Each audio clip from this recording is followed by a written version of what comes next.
Varahi silks వారి grand festive celebrations పొందండి 10,000 రూపాయలు ఆపై కొనుగోలుపై బంగారు నాణెం ఉచితంగా. నమస్కారం గురుగారు. శుభమస్తల్లి, అఖండ ఐశ్వర్యమస్తు.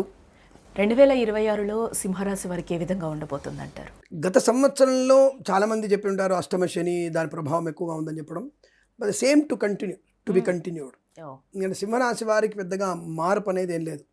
మరి అదేంటండి, గురుబలం బాగుందంటే ఇప్పుడు తగ్గిపోతుంది. ఇంకా ఆల్రెడీ అష్టమ శనిలో ఉన్నారు. ఏదో కొద్ది గొప్ప ఉంటే గురుబలం వల్ల కొంత ఆరోగ్యం అవన్నీ కూడా బాగుండే. ఈ సంవత్సరంలో జూన్ వరకు పర్వాలేదు వీరికి. జూన్ వరకు కొంతవరకు గురుడు ఏకాదశంలో ఉన్నాడు కాబట్టి పర్వాలేదు. రేపు వచ్చేటువంటి టైంలో కూడా మీకు సింహంలోకి ఉచ్చస్థానం అంటారు దాన్ని, ఎగ్జాల్టెడ్ పొజిషన్లో గురుడు వస్తున్నా 12వ స్థానంలో ఉంటాడు. వ్యయస్థానం ఉన్నటువంటి ఏ గ్రహం అయినా సరే అనుకూలవంతమైన ఫలితాన్ని ఇవ్వడం కష్టం.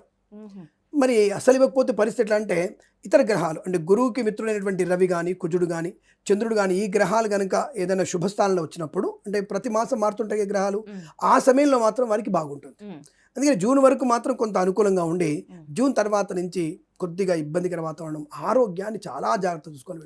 ముఖ్యంగా హృదయ సంబంధమైనటువంటి అనారోగ్యం ఎక్కువగా ఉంటుంది.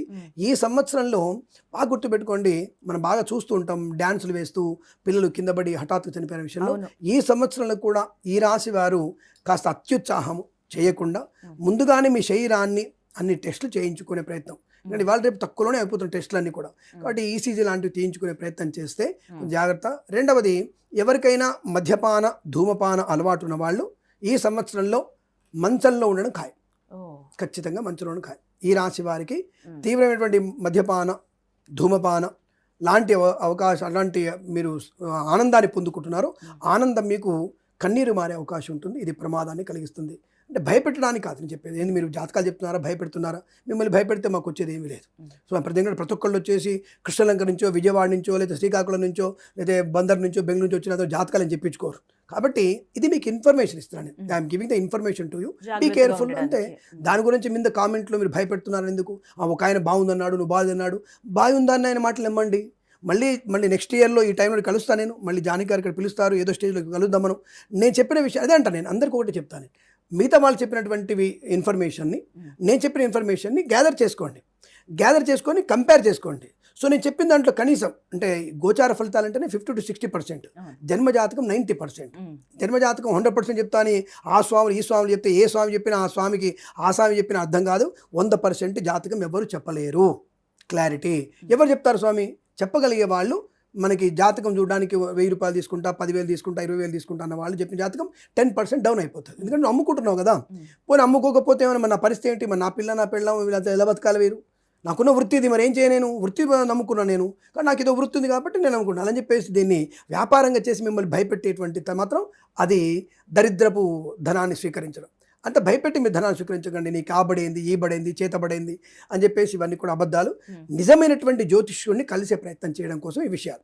సో ఏదేమైనా సరే, సింహరాశి వారికి ప్రస్తుతానికి శని ప్రభావం అష్టమం అలాగే ఉంటుంది. అలాగే వేయంలో గురుడు రావడం వల్ల కొంత ఇబ్బందికర వాతావరణం, ఉద్యోగ భంగం. కొంతమంది లిటరల్గా ఆర్థిక పరిస్థితి బాగాలేక ప్రభుత్వ ఉద్యోగస్తులు, ముఖ్యంగా మున్సిపాలిటీ, సో అలాగే మనకి న్యాయశాఖలో ఉన్నవాళ్ళు, స్త్రీ సంక్షేమ శాఖలో ఉన్నవారు, రిజిస్ట్రేషన్ ఆఫీసులో ఉన్నవాళ్ళు, ఈ నలుగురు కూడా ఈ సంవత్సరంలో లంచాలు ఎవరైతే పుచ్చుకుంటారో ఖచ్చితంగా మీరు జైలుకి వెళ్ళడం ఖాయం. 100% కన్ఫర్మ్. లంచం పుచ్చుకునే వారి అవకాశం ఉంటుంది. అంటే మన ఆర్థిక పరిస్థితి కోసం కావచ్చు, ఏదైనా కావచ్చు, లంచం పుచ్చుకోవడం వల్ల మీరు ఉద్యోగం పోయే అవకాశం ఉంటుంది. సస్పెండ్ అవ్వకుండా ఏకంగా వీళ్ళు దాంట్లోకి వెళ్ళిపోతారు. అంటే ఉద్యోగంలో తొలగించబడతారు, శాశ్వతంగా తొలగించబడే అవకాశం ఉంటుంది. ఆ విషయం జాగ్రత్త. రెండవది, అత్యుత్సాహంతో నా ఫ్రెండ్ నాకు ఉద్యోగం ఇస్తున్నాడు, యూకేలో మంచి పోస్ట్ అన్నాడు నేను చెప్పేసి వాడు చివరిదాకా ఇస్తాడు.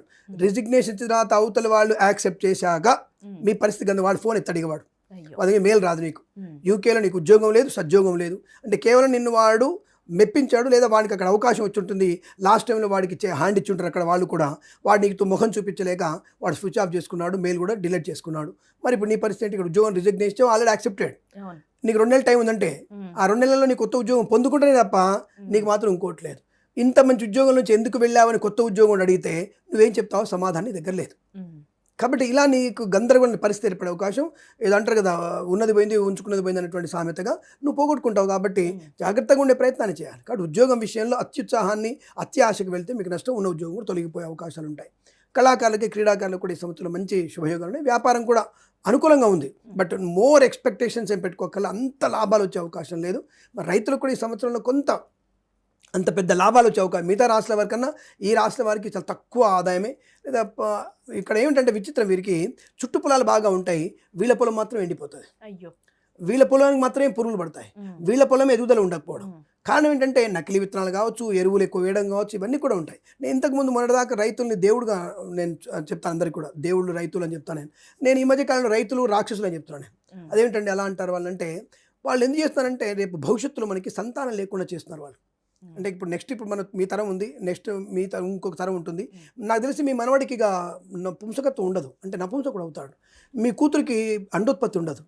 ఎందుకు ఉండదు అంటే వాళ్ళు చేసే పిచ్చికారి రసాయనాలన్నీ అవే, అంటే సంతానోత్పత్తి కాకుండా చేసే రసాయనాలు కాబట్టి అవి ప్రమాదాన్ని కలిగిస్తుంది. అటువంటి ప్రమాద రసాయనాల వల్ల మనం వీళ్ళు దేవుళ్ళని దయ్యాలనిపోతే ఏమంటాను ఇప్పుడు నేనే కాంట్రవర్సీ మాట కాదు, ఇది మానేస్తే మీరు దేవుడి కంటే ఎక్కువ అంటాను.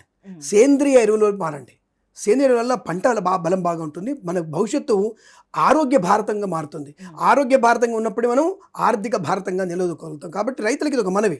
అందుకే చాలా కాలంగా రైతులు దేవుడు బాబు వాళ్ళు కాపాడని చెప్పినా ఇలా చేసినప్పుడు నాకు చాలా ఇబ్బందికరంగా ఉంది. ఈవెన్ దో నా బంధువులే ఉన్నారు రైతులు, నా బంధువులు కూడా రైతులు ఉన్నారు, వాళ్ళకు చెప్తాను నేను, అరే ఏంద్ర బాబు ఇంత చేస్తున్నారు మీరు, ఇది కరెక్ట్ కాదు కదా అని చెప్తే కొంతమంది మారుతున్నారు. ఇప్పుడు రైతుల సేంద్రియ ఎరువుల వైపు మారే అవకాశం ఉంది. కొన్ని సోషల్ మీడియా వాళ్ళు కూడా పిల్లలు అది కూడా చేస్తున్నారు, అట్లాంటివి ప్రయత్నం చేస్తున్నారు. అలా మారితే మాత్రం విష్ణుమూర్తి కంటే గొప్పవాడు దేవుడు మాత్రమే అనే విషయాన్ని నేను తప్పకుండా అంగీకరిస్తాను. అటువంటి వైపు మళ్ళీ ప్రయత్నం చేయండి. ఈ సంవత్సరంలో రైతులకి ఈ రాశి వారికి మాత్రం నష్టము కష్టకాలంగా చెప్పబడుతుంది. లేనిపోయిన అనవసర పదార్థాలు, వివాహాలు కొన్ని విచ్ఛిన్నం అవడం, ప్రేమ కలాపాలు వెళ్ళడం, జుగుప్సాకరణ ఫోటోలు షేర్ చేసుకొని ప్రమాదంలో పడే అవకాశం కూడా ఎక్కువ ఉంది. కాబట్టి ఆ విషయంలో మీరు జాగ్రత్త ఉండకపోతే కుటుంబం అంతా కూడా ప్రమాదంలో పడే అవకాశం ఉంటుంది. మిత్రుల వల్ల కూడా మీరు నష్టాన్ని పొందుకుంటారు. మానసిక వేదన కూడా ఎక్కువగా ఉండే ఇబ్బంది పడే సూచనలు బాగా కనబడుతున్నాయి. జాగ్రత్తగా ఉండాల్సిన అవసరంగా చెప్పబడుతుంది. ఇది మిథున రాశి వారికి ఉన్నటువంటి ఫలితాలు. అంటే ఎటువంటి దైవారాధన చేస్తే వీళ్ళకి మంచి జరిగే అవకాశం ఉంది? వీరికి మిథున రాశి వారికి తప్పకుండా విష్ణుమూర్తి ఆరాధన ఎక్కువగా ఇంపార్టెంట్, చాలా మంచి ప్రయోజనాన్ని కలిగిస్తుంది. మీరు సంకష్టహర చతుర్థి తప్పకుండా మీరు చేసుకోగలిగితే చాలా మంచి ప్రయోజనం. విష్ణుమూర్తి ఆరాధన, సంకష్టహర చతుర్థి మీకు శుభయోగాన్ని కలిగిస్తుంది అని చెప్పవచ్చు. ధన్యవాదాలు. శుభమస్తు.